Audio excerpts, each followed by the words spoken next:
Hello दोस्तों। तो अपने आगे क्वेश्चन को कंटिन्यू करते हैं। ठीक है, तो इसमें क्या क्वेश्चन कह रहा है कि sample of the ideal gases change its value from 3 litre to 6 litre against the external pressure. ठीक है, और simultaneously absorb 1000 joule of heat. ठीक है, एब्जॉर्ब कर रहा है। एब्जॉर्ब कर रहा है तो मतलब पॉजिटिव है। अगर इवॉल्व कर रहा होता तो हमारे पास वो निगेटिव हो जाता। ठीक है, तो क्यू की वैल्यू क्या हो गई हमारे 1000 जूल पॉजिटिव में। और हम थर्मोडाइनमिक के रिलेशन से क्या जानते हैं, रूल जो फर्स्ट रूल था, delta U equal to W plus Q होता है। ठीक है, और डब्ल्यू इक्वल टू क्या हो जाएगा, माइनस पी डेल्टा वी। ठीक है, डेल्टा वी आप निकाल लेंगे, कितना होगा डेल्टा वी। डेल्टा वी आएगा आपका 3 लीटर। ठीक है, और पी से मल्टीप्लाई करेंगे, निगेटिव रहेगा, और निगेटिव रहने के बाद आप याद रखेंगे जो आपका ये डब्ल्यू आएगा वो लीटर एटमॉस्फेयर में आएगा, यूनिट में, और उसको हमें किस में कन्वर्ट करना होगा, जूल। तो जो डब्ल्यू आपका यहाँ पे आए तो डब्ल्यू डैश निकालने के लिए आप क्या करेंगे, डब्ल्यू में 101.325 को क्या करेंगे, मल्टीप्लाई करेंगे, जूल में हो जाएगा, और ये डब्ल्यू डैश यहाँ पे आके आप रख देंगे। ठीक है, यहाँ पर ये डब्ल्यू डैश कर लीजिए जैसे। ठीक है, तो डेल्टा यू हमारा निकल के इंटरनल एनर्जी आ जाएगा। तो आपका ऑप्शन कौन सा आएगा, तो ऑप्शन आएगा बी, आंसर होगा आपका बी। आगे देखते हैं। अब देखिए 51 क्या कर रहा है कि मैचिंग वर्ड करना है। ठीक है, कौन सा इंटेंसिव है, एक्सटेंसिव। तो आप बहुत सारी कॉम्पिटिशन एग्जाम देखेंगे तो थर्मोडायनेमिक जो टर्म्स हैं वो कौन से इंटेंसिव है, कौन से एक्सटेंसिव है। ठीक है, एक्सटेंसिव कौन है, जो मतलब उनमें ऐड करने पर उसमें कुछ डिफरेंस है, और जबकि इंटेंसिव में ऐसा कुछ नहीं है। ठीक है, मतलब जैसे कि अगर आप बात करें, जैसे कि स्टैंडर्ड जो है इलेक्ट्रोड पोटेंशियल होता है, उसमें हम लोग जो है वो फिक्स, उसमें हम लोग उसकी वैल्यूज़ को मल्टीप्लाई करके या हम उसके मोल्स में चेंज करके हम उसमें चेंज नहीं कर सकते। जबकि गिब्स फ्री एनर्जी जो जी होती है वैल, उसमें हम चेंजेस कर सकते हैं, वो एक्सटेंसिव प्रॉपर्टी है। ठीक है, तो अब देखिए दूसरी बात क्या है यहाँ पर ध्यान करने वाली, कि जैसे देखिए आप यहाँ पर देख रहे हैं, यहाँ पे एम है, एम। ठीक है, मतलब मोल वाला सिस्टम है यहाँ पर, तो मतलब पर मोल होगा इन बी और सी में मोल वाला। जैसे कि यहाँ पे देखिए फर्स्ट में दिया हुआ है और हमारा किस में, फोर्थ में दिया, तो इसका मतलब है बी और सी में या तो फर्स्ट हो सकता है या तो फोर्थ हो सकता है। ठीक है, तो बी और सी में 1/4 ही होगा, क्योंकि यहाँ पे थोड़ा सा मतलब मोलर कॉन्सेप्ट है। ठीक है, मोलर हीट कैपेसिटी है, यहाँ पर केवल हीट कैपेसिटी है एट कॉन्स्टेंट प्रेशर पर। अब देखिए, अब यूनिट को आपको ध्यान रखना है। अगर आपको यूनिट पता होगी तो आप आराम से कर ले जाएंगे। ठीक है, अब देखिए यू क्या है, यू एक एक्सटेंसिव प्रॉपर्टी है और इसकी यूनिट क्या होगी, जूल होगी। ठीक है, क्या होगी इसकी, जूल। तो एक का हो गया 2, तो 2 होने से और सी और डी ऑप्शन क्या होते हैं, गलत हो जाते हैं। अब देखिए बी का क्या होगा, बी हीट हमारी जो है एंथैल्पी है, एंथैल्पी क्या होगी, एम है पर मोल। ठीक है, एंथैल्पी हमारी जो यूनिट होगी जूल होगी, एच एम है मोलर हीट एंथैल्पी है, तो वहाँ पे जूल पर मोल हो जाएगी, और जो ये पर मोल की वजह से हम जो होगी प्रॉपर्टी जो है इंटेंसिव हो जाएगी। तो बी की वैल्यू क्या, बी का क्या होगा, 1 होगा, तो बी कहाँ जाएगा, 1। फिर सी देखो, अब सी का तो केवल एक ही बचा पर मोल वाला, तो सी का 4th हो जाएगा, और ये हमारा जूल पर केल्विन हो जाएगा। तो ऑप्शन कौन सा आएगा हमारा, बी आएगा। तो ऑप्शन हमारा बी यहाँ से राइट। ठीक है, तो आप यूनिट तो याद रखनी पड़ेगी थोड़ी सी, और बाकी आप न्यूमेरिकल्स लगाते तो वहाँ पे यूनिट होती है तो उसको ध्यान रखेंगे। अब देखिए ये क्या है, पहला कह रहा है कि कैसा प्रोसेस है, रिवर्सिबल आइसोथर्मल प्रोसेस है। डेल्टा टी क्या है हमारा, कांस्टेंट हो गया, 0 हो गया, delta T sorry temperature constant. अब देखिए ऐसी कंडीशन में u इक्वल टू क्या होता है, हम लोग करते हैं NCP delta T zero, u zero हो जाएगा, u जीरो है। आइसोथर्मल में u और डेल्टा एच क्या होते हैं, इक्वल होते हैं, तो u जीरो और एच डी जीरो। तो पहला ऑप्शन भी राइट, दूसरा ऑप्शन भी राइट। अब डेल्टा क्या निकालना है, w निकालना है, ठीक है। अब देखिए यहाँ पे क्या है, नंबर ऑफ मोल्स दिए हुए हैं, n की वैल्यू दी हुई है और हमारी वैल्यूम दी हुई है, टेम्परेचर दिया हुआ है। और अगर आप w निकालेंगे 2.303 nRT और यहाँ पे क्या होता है लॉग, अब वैल्यूम है, ठीक है, तो V2/V1 आप ऐसे निकाल सकते हैं। आप यहाँ पे जब वैल्यूज को पुट करेंगे तो आपको W की वैल्यू यही देखने को मिलेगी। अब देखिए डेल्टा U इक्वल टू क्या होता है, Q प्लस W। अब डेल्टा U तो क्या होगा, जीरो, तो Q इक्वल टू क्या होगा, माइनस W होगा, ठीक है। अगर W की वैल्यू -13.7 आती है तो Q की वैल्यू प्लस में आएगी, तो इसका मतलब थर्ड ऑप्शन भी सही है, फोर्थ ऑप्शन भी सही है, तो आंसर आपका क्या हो जाएगा, वो डी हो जाएगा, ठीक है। आगे देखते हैं। अब ये देखिए, इसमें थर्मोकेमिस्ट्री से रिलेटेड क्वेश्चन आपको जो है सारी वैल्यू हीट ऑफ फॉर्मेशन की जो है वैल्यूज़ हमारी दी हुई है, ठीक है, सारी। हम इक्वेशंस को सेट करेंगे और इक्वेशन को बैलेंस करेंगे, ठीक है। और हम जानते हैं डेल्टा एच इक्वल टू क्या होता है, प्रोडक्ट माइनस रिएक्टेंट होता है। तो इसमें जितनी भी हमारी n की वैल्यूज़ हैं, जो आगे हमारे इनका स्टोइचोमेट्रिक दिया हुआ है, उससे मल्टीप्लाई करना ना भूलिएगा, ठीक है। उससे मल्टीप्लाई करेंगे मतलब हमारा जैसे 2 Z1 है तो 2 इंटू -34248, सॉरी जैसे ZNO का है, ऐसे हम करेंगे सल्फ़र के लिए और ऐसे हम करेंगे। ये स्टैंडर्ड स्टेट में तो इसका ज़ीरो हो जाएगा, तो product minus reactant delta H निकल के आए। लेकिन यहाँ पे देखिए जो हमारा इस ZNS के लिए निकालना था, यहाँ पे कितना है, 2 मोल्स है, तो हम इस यहाँ पर n को डिवाइड करना पड़ेगा एक मोल के लिए, ठीक है। तो 2 से लास्ट में डिवाइड करेंगे, जब हम 2 से इसको लास्ट में डिवाइड करेंगे तो हमारा आंसर क्या आएगा, वो आंसर आएगा C, ठीक है। इसका आंसर क्या हो जाएगा, C हो जाएगा।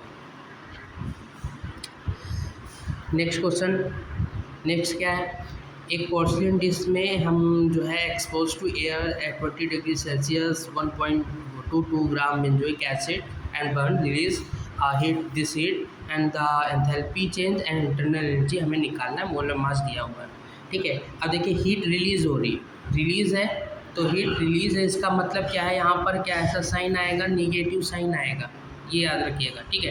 अब थोड़ा जब तक आप यूनिट्स का या साइन का ध्यान नहीं रखेंगे तो वो क्वेश्चन गलत हो जाता है। डेल्टा एच इक्वल टू क्या है, delta U plus delta N G R T. अब हम इस एक इक्वेशन सेट करेंगे जो यहाँ पर मतलब हम बेंजोइक एसिड की एक रिएक्शन सेट करेंगे। रिएक्शन सेट किया, हम उनके स्टोइचोमेट्रिक को जो बैलेंस करते हैं रिएक्शन को, रिएक्शन बैलेंस हुई, डेल्टा एन जी निकालेंगे। डेल्टा एन जी क्या होगी, ये देखिए ये लिक्विड स्टेट में होगा, ये भी वो है, और गैसेस स्टेट का ही हम लोग केवल उसको हम लोग क्या करते हैं, डेल्टा एन जी निकालने में यूज़ करते हैं। तो प्रोडक्ट माइनस रिएक्टेंट करेंगे तो 7 - 15/2 हो जाएगा। वैल्यू क्या आएगी, माइनस क्या आएगी, निगेटिव 0.5, और n की वैल्यू निकालेंगे। देखिए कितने ग्राम दिया हुआ था, 1.22 ग्राम दिया हुआ था, मोल्स निकालना है हमें, ठीक है। और 122 जो है हमारा क्या था, मोलर मास था, मोल्स निकल के आया। तो डेल्टा एन जी मोल्स में हम लोग लिखेंगे जब, तो मल्टीप्लाई करके लिखेंगे।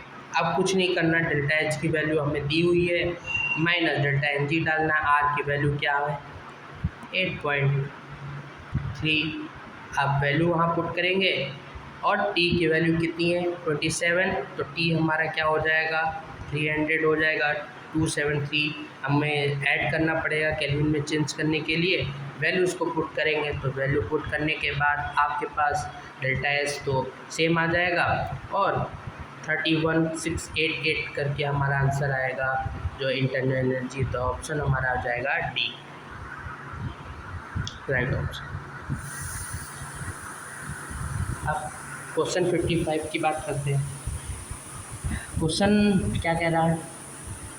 कह रहा है कि the rate change delta H with respect to temperature is equal to heat capacity. तो ये ऑप्शन तो हमारा बिल्कुल राइट है। फिर दूसरा देखिए, दूसरा क्या कह रहा है? For the reaction involve only ideal gases CP is independent of temperature. ठीक है, ये क्या है हमारा? अब जैसे ये मोनोटॉमिक अगर जो है एटॉमिक गैसेस होती तो वहाँ पर तो इंडिपेंडेंट ऑफ टेम्परेचर होना, केवल ट्रांसलेशन एनर्जी वहाँ पे होती है। तो ये वाला ऑप्शन तो हमारा क्या होगा? गलत हो जाएगा। अब देखिए फॉर ग्लूकोज जो है डेल्टा एच माइनस और डेल्टा यू हो जाएगा, और वहाँ पे हमारा क्या होता है? इक्वल टू क्या होगा? Delta N G R T होगा। ठीक है, delta N G equal to इसके इक्वल में क्या होगा? डेल्टा एन जी, और डेल्टा एन जी की वैल्यू अगर जीरो हो जाती है तो इनकी वैल्यू भी क्या होगी? जीरो हो जाएगी। अगर फोर्थ ऑप्शन की बात करें, when substance is in thermodynamic standard state और the substance must be at 25, ऐसा नहीं है। स्टैंडर्ड स्टेट में 1 बार प्रेशर पे होना चाहिए एट एनी टेम्परेचर, तब वो स्टैंडर्ड स्टेट में रहेगा। तो फोर्थ ऑप्शन भी हमारा गलत हो गया। तो हमारा कौन सा ऑप्शन गलत हो गया? सेकंड हो गया, फोर्थ हो गया। तो ऑप्शन बचा ही क्या? 1 एंड 3। तो थोड़ा सा दिमाग लगा के हम वहाँ से एलिमिनेट करके भी आंसर बता सकते हैं। तो आंसर हमारा क्या हो जाएगा? सी हो जाएगा। आगे देखते हैं। अब लिखा है कि एंडोथर्मिक रिएक्शन है और स्पॉन्टेनियस। ठीक है, अब दोनों कंडीशन, ठीक है, थर्मोडाइनमिक एंडोथर्मिक है, इसका मतलब क्या है? डेल्टा एच क्या होगा? पॉजिटिव होगा, निगेटिव नहीं होगा। ठीक है, तो जैसे जैसे हम उसकी वैल्यू टेम्परेचर की बढ़ाते जाएंगे रिएक्शन आगे की ओर बढ़ती जाएगी। अब क्या होता है? स्पॉन्टेनियस है तो डेल्टा जो जी होगा वो तो निगेटिव होना चाहिए ना स्पॉन्टेनियस के, और डेल्टा जी मतलब delta H minus T. Delta S क्या होता है? डेल्टा एस होता है। इसका मतलब क्या है? S must be positive. अगर निगेटिव हो गया तो ये पॉजिटिव हो जाएंगे, तो डेल्टा जी पॉजिटिव आने लगेगा। तो ये तो डेल्टा एस की वैल्यू पॉजिटिव होनी चाहिए, और डेल्टा एच बाई टी अगर हम बाई टी कर देते हो तो अलग हो जाए, कर सकते हैं हम लोग। ठीक है, डिवाइड करना कोई बड़ी बात नहीं। तो क्या होना चाहिए? ग्रेटर होना चाहिए। ठीक है, इसकी वैल्यू क्या है? ग्रेटर होनी चाहिए। ठीक है, तो हमारे पास ऑप्शन क्या हो जाएगा? ऑप्शन हमारा आएगा फर्स्ट ऑप्शन, जो हमारा ये बताएगा कि एंडोथर्मिक रिएक्शन के लिए स्पॉन्टेनियस प्रोसेस क्या है। ठीक है,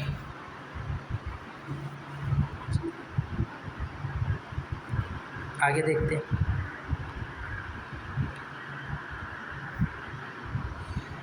ये सीधा सीधा एफिशिएंसी से रिलेटेड जो लोग उसमें देखते हैं कैरनॉट साइकिल, और हम लोग रेफ्रिजरेटर वाला थर्मोडाइनमिक में कॉन्सेप्ट पढ़ते हैं, तो वहाँ से हमारा ये क्वेश्चन आया हुआ है। तो हम लोग ईटा इक्वल टू जानते हैं क्या होता है? T2 minus T1 upon T2। T2 मतलब हॉट और T1 कोल्ड है। ठीक है, T2 से हम लोग डिवाइड करते हैं 1 माइनस T1 अपॉन T2 हो जाएगा। हम इसको इस साइड ले आते हैं और ईटा को हम उस साइड ले जाते हैं। 1 माइनस ईटा हो जाएगा, T2 को हमें निकालना ही है तो हम लोग उसके अपॉन में ले आते हैं, और ईटा की वैल्यू यहाँ पर 9% में है, जबकि हम उसको यहाँ पे चेंज कर लेंगे तो 0.9 आ जाएगा, और वैल्यूज को पुट करेंगे तो हमारे पास क्या आ जाएगा? 2850 केल्विन। और हमें अगर हम डिग्री सेल्सियस में इसको निकालें तो माइनस करना पड़ेगा किससे? 273 से। तो करेंगे, करने के बाद हम देखेंगे कि हमारा आंसर जो आ रहा है क्या आ रहा है? बी आ रहा है। ठीक है, फिर अब इसमें क्या बताना है? एंट्रोपी पॉजिटिव, एंट्रोपी इंक्रीज़ हो रही है। एंट्रोपी कब इंक्रीज़ होगी? जब डिसऑर्डर इंक्रीज़ होगा। मतलब अगर कोई भी लिक्विड से गैस में जा रहा है या सॉलिड से गैस में जा रहा है तो एंट्रोपी तो इंक्रीज़ होनी ही होनी है। ठीक है, तो आप देखिए कहाँ कहाँ पे ऐसा देखने को मिल रहा है। तो आपको देखने को मिलेगा क्या कि जब सेकेंड ऑप्शन में देखेंगे तो लिक्विड से लिक्विड में जा रहा है, तो अभी चलिए इसको थोड़ा रखते हैं। थर्ड ऑप्शन में देखिए लिक्विड से गैस में जा, तो पक्का का पक्का जो क्या होगी? एंट्रोपी इंक्रीज़ होगी। तो इसमें तो कैलकुलेशन ही नहीं करना है। ठीक है, तो चलिए जैसे अगर सेकेंड ऑप्शन में देखेंगे, जैसे कि टेम्परेचर हमारा क्या हो रहा है? टेम्परेचर हमारा अलग है, बाकी प्रेशर सेम। तो अगर डेल्टा एस आप निकालेंगे NCPL ln T2/T1 निकालेंगे, और दूसरा फार्मूला हमारे पास जैसे प्रेशर के लिए भी होता है NR ln P, आप P1/V2 करते हैं, ठीक है। आप वहाँ से जब निकालेंगे तो दूसरे ऑप्शन के लिए आपके क्या होगा, 1 मोल है, n = 1 हो जाएगा। Cp हम लोग निकाल लेंगे, ठीक है। ln T2/T1 करेंगे तो आप सीधी बात देखिए, Cp को छोड़िए, T2 कितना है 373 है, और T1 कितना है 273 है, ठीक है। और डिवाइड करेंगे तो वैल्यू अपर वाली तो हमेशा ज़्यादा ही होगी, तो यहाँ पे पॉजिटिव ही आएगा, ठीक है। पॉजिटिव आएगा तो मतलब सेकेंड वाला ऑप्शन भी सही है, थर्ड वाला ऑप्शन भी सही है। तो हमारे पास कौन सा ऐसा मिल रहा है, केवल बी ऑप्शन ही ऐसा मिल रहा है जिसमें ये दोनों है, बाकी तो चेक भी नहीं करना।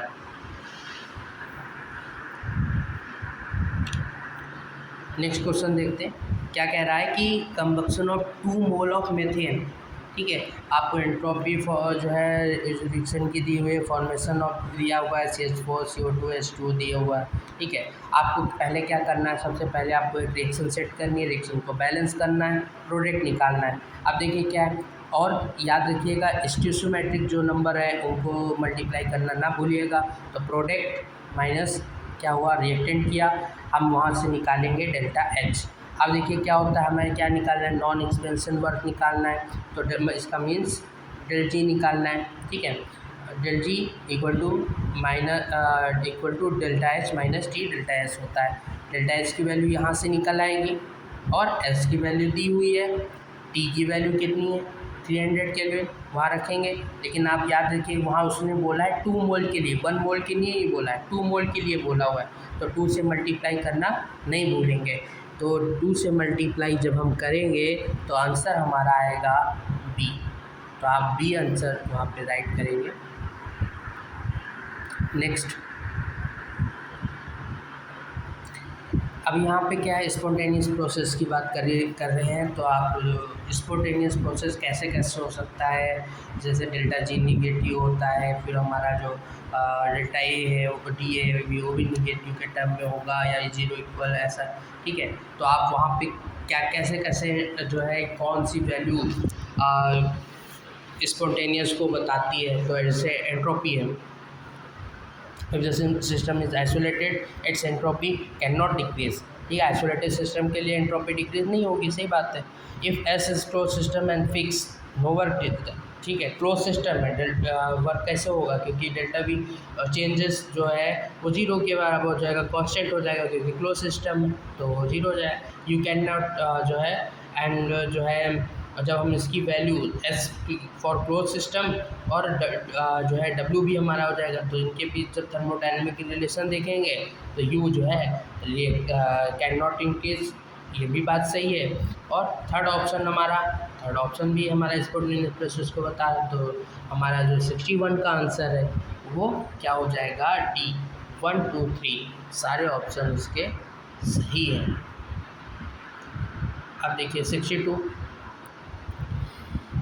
Z2 ब्यूटीन से क्या हो रहा है, इक्विलिब्रियम में है E2 ब्यूटीन, ठीक है। डेल्टा G दिया हुआ है, फिर हमारा क्या निकालना है, mole fraction of E2 butene in vessel when equilibrium is reached. E की वैल्यू हमें बतानी है कि इक्विलिब्रियम में इसकी मोल फ्रैक्शन इसका क्या होगा। टेम्परेचर भी दिया हुआ है। अब देखिए इक्विलिब्रियम में Ze तो 1 था at the time T, 1 minus x हो जाएगा, इक्विलिब्रियम कांस्टेंट को लिखेंगे। अब जानते हैं डेल्टा G इक्वल टू क्या होता है, माइनस RT ln K होता है। हम वहाँ पे वैल्यूज़ को पुट करेंगे, और ln K से हम लोग K की वैल्यू निकालेंगे। जब K की वैल्यू आ जाएगी हम वैल्यूज़ को यहाँ पुट करेंगे, और पुट करने के बाद हम x की वैल्यू निकालेंगे, और जो x की वैल्यू आएगी वही हमारी E2 ब्यूटीन की इक्विलिब्रियम में मोल फ्रैक्शन होगा। तो आंसर हमारा क्या होगा, डी। इसका ऑप्शन हो जाएगा डी 0.8।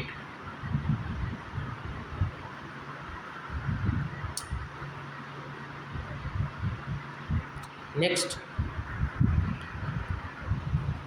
तो देखिए ऑस्मोटिक प्रेशर 0.01 मोल पर डेगामीटर क्यूब जो है solution of the following substance was measured eight 300 kelvin. ठीक है, acetic acid in benzene, acetic acid in water, NaCl in water, glucose in water. ठीक है, तो हम इंक्रीजिंग ऑर्डर में लिख रहे हैं। तो देखिए आप क्या जानते हैं, जब हम लोग देखते हैं पाई इक्वल टू क्या होता है, ICRT होता है, AT।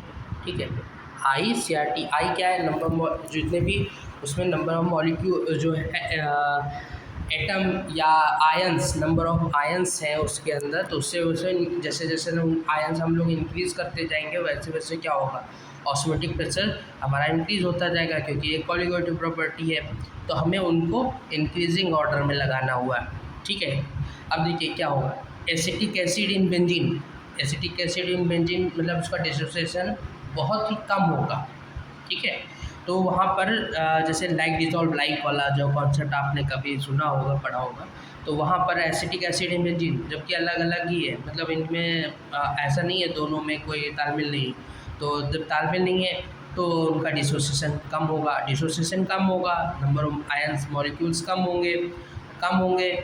ठीक है, आयंस जो, तो वहाँ पर जो ऑस्मोटिक प्रेशर है वहाँ कम होगा। फिर ग्लूकोज इन क्या है, वाटर, इसके बाद ग्लूकोज इन वाटर डिज़ोल्व होंगे। ठीक है, तो वो थोड़ा वैल्यू उससे क्या होगा, ज़्यादा ही होगा एसिटिक एसिड इन बेंजीन वाले से।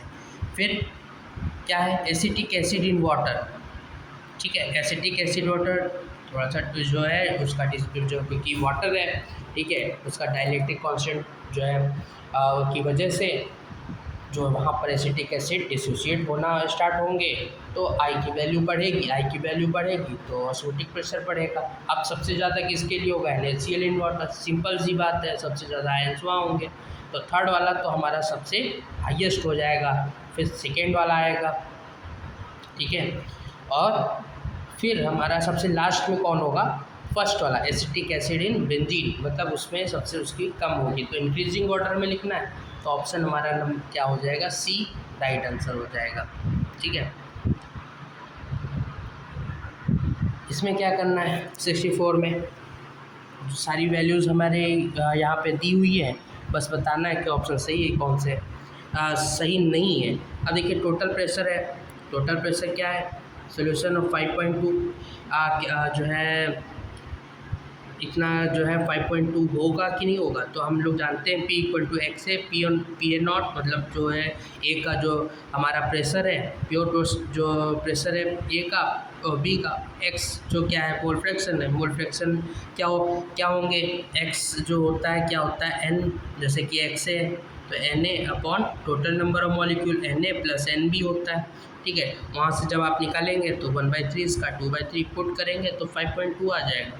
अब देखिए solution will follow the rod, तो ये भी सही, solution will not show any appreciable change in value. अगर आइडियल गैसेस आइडियल हैं तो आइडियल कंडीशन में तो वैल्यू चेंज नहीं होगा, तो डी भी सही है, सी भी सही है, ए भी सही है, तो ऑप्शन गलत कौन सा हुआ, बी। तो आंसर क्या हो जाएगा हमारा बी।